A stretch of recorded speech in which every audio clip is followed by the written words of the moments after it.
gözəllik və mənzərə. Canlanır hamısı səndə, vurğunam sənə məndə. Yer yuxarı başladı, indi mövzu başqadır. Məndə mövzular yazım, düzgün hər nə var yazım. Ramil üçün birbaşa, həsr edirəm qardaşa. Gör neçə meydan görüb, o çox qəzəl xan görüb. Ramil üçün söhbətim, ruhuna var hörmətim.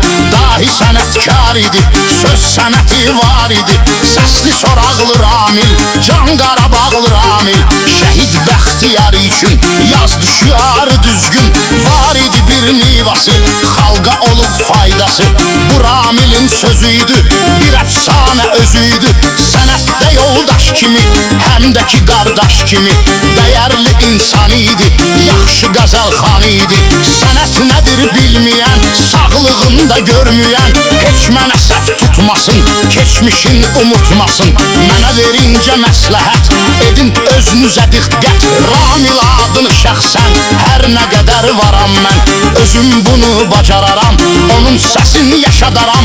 Bacardığım qədər mən, söz demərəm hədər mən. Gətdim adlarım dilə, Bəxtiyara Ramilə. İlahi rəhmət etsin, dedim hər kəs eşitsin.